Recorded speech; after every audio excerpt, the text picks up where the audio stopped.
The lost years of the biblical book of Judges. Let's rethink Israel's forgotten era. Think about it. The book of Judges begins not with triumph, but with disarray. Israel has entered the land. The walls of Jericho have fallen. But the promises of conquest remain unfulfilled. The text tells it.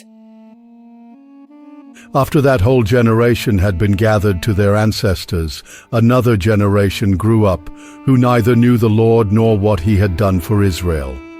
Then the Israelites did evil in the eyes of the Lord and served the Baals. Hey, making these videos takes a lot of hard work and research, so don't forget to smash that like button and subscribe.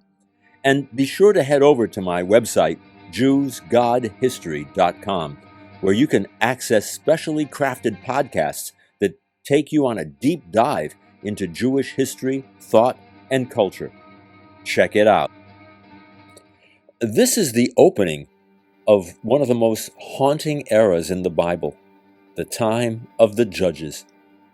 It's an age without central authority, without unity, and without lasting peace. A time when local leaders rose and fell, when tribes fought not only with foreign enemies but with one another. A time summarized with chilling simplicity. In those days Israel had no king. Everyone did what was right in their own eyes. But when modern historians and archaeologists tried to fit this turbulent era into their timelines, they faced a serious problem. The numbers just didn't add up. The book of Judges presents a series of cycles. Israel turns from God, enemies rise up, and the Lord raises a deliverer, a shofet, or judge, who rescues the people. Then comes peace, followed by another collapse into chaos. If you add up the years for each judge and each period of oppression, the total comes to nearly 400 years.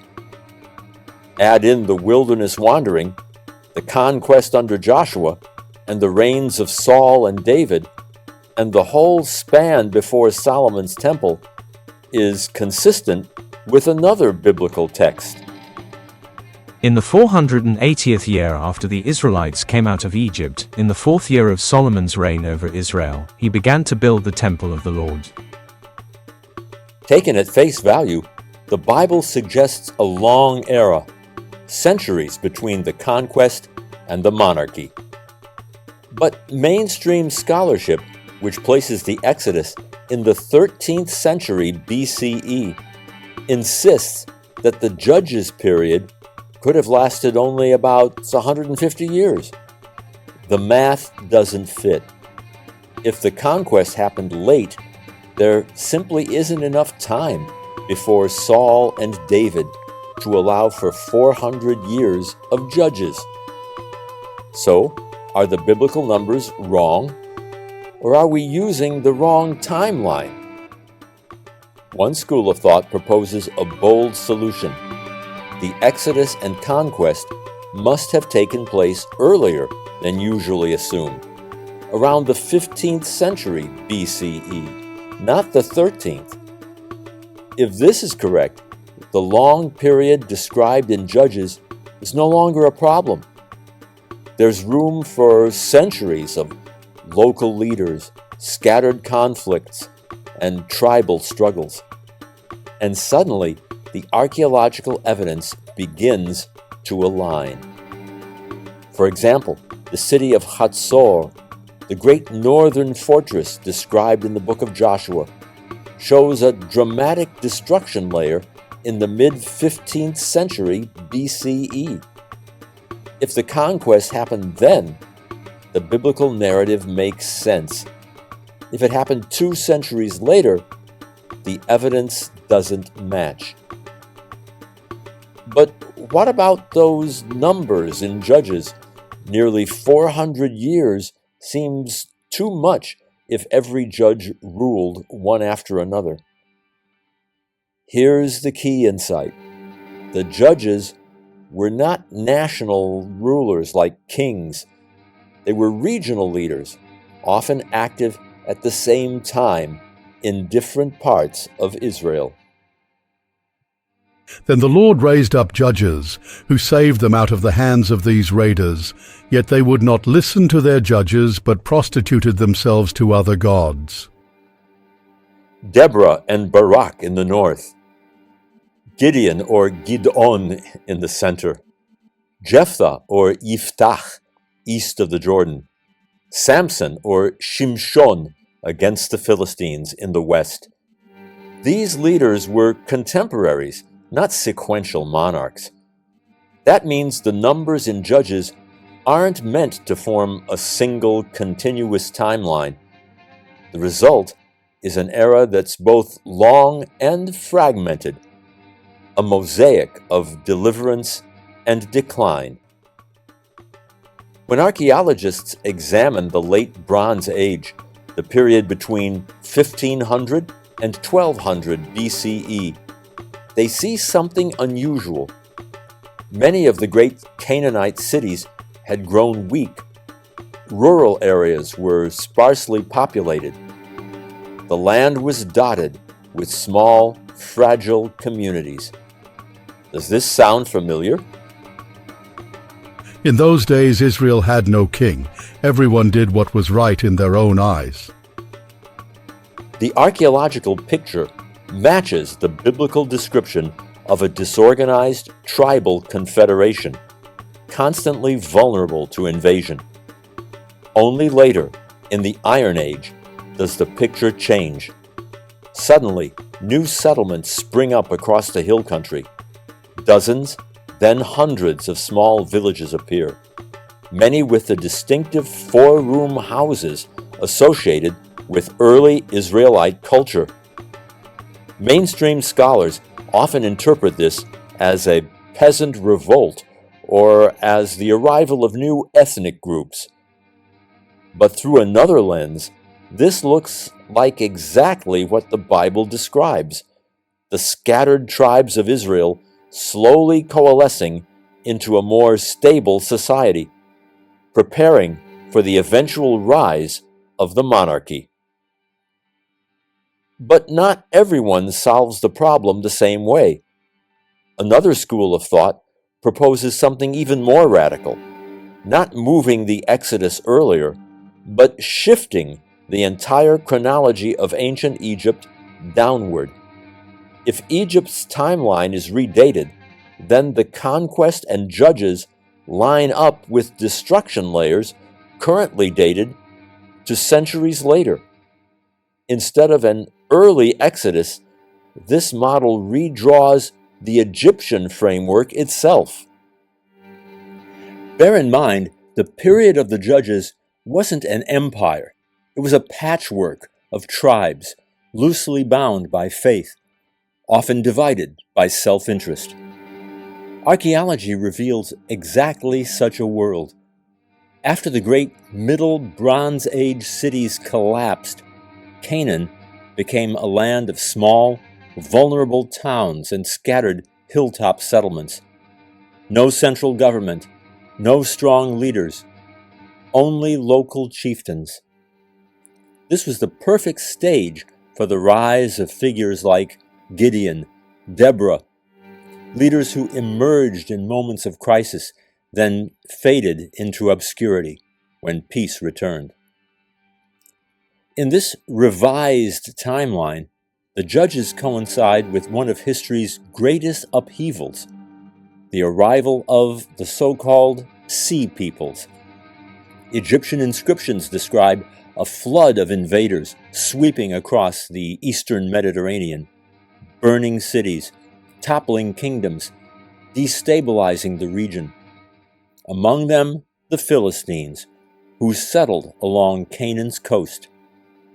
Suddenly, the biblical stories of Philistine oppression, of Samson wrestling lions and battling Philistines, of the Ark of the Covenant captured at Shiloh, make sense. These weren't late additions or romanticized myths. They were memories of a very real clash between tribes of Israel and these powerful newcomers. Across Canaan, archaeology shows a cycle of destruction and rebuilding in this very window of history. Cities like Hatzor and Megiddo were sacked, rebuilt, and sacked again. Small highland villages appear suddenly, built by people with a distinct material culture. Simple houses, few luxury goods, a diet that avoided pigs. The book of Judges tells of Deborah and Barak, who defeated the Canaanite general Sisera and his 900 chariots. For years, historians scoffed. Where, they asked, are these chariot armies in archaeology? But with the timeline shifted, the Middle Bronze and early Iron Age provide the answer. Canaanite city-states maintained chariot forces exactly as the Bible describes. And archaeological evidence suggests that they lost their dominance as terrain, weather, and shifting tactics favored tribal infantry. The battle described in Judges is no longer impossible. It's entirely plausible. But beyond the timelines and the ruins, why does any of this matter? Because the period of the Judges is not just a historical puzzle. It's the crucible of Israel's identity. Whenever the Lord raised up a judge for them, he was with the judge and saved them out of the hands of their enemies all the days of the judge. A longer Judges period means Israel's traditions weren't formed overnight. They were hammered out over centuries. Centuries of oppression by Moabites, Midianites, Philistines. Centuries of deliverance by flawed but spirit-empowered leaders. It was during this time that Israel's greatest refrain was born. The Israelites once more did evil in the eyes of the Lord, and because they did this evil, the Lord gave them into the hands of their enemies. This cycle, sin, oppression, deliverance, peace, and relapse, etched itself into the national memory. And in that cycle, Israel learned that survival depended not on kings or armies, but on faithfulness to their God. By the end of Judges, the chaos reaches its breaking point.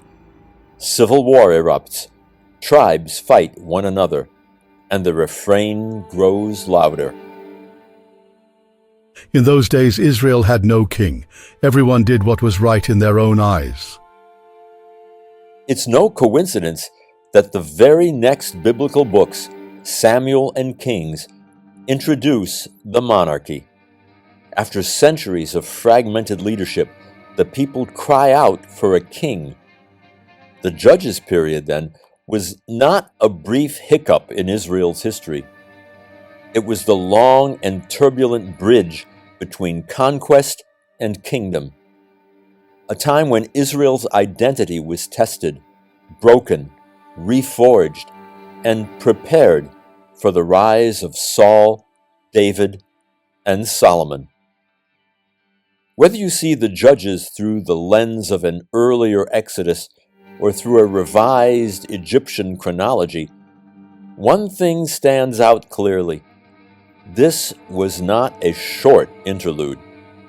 The Judges were Israel's forgotten centuries, centuries of tribal strife, foreign invasions, and fragile deliverers, centuries in which the refrain echoed again and again.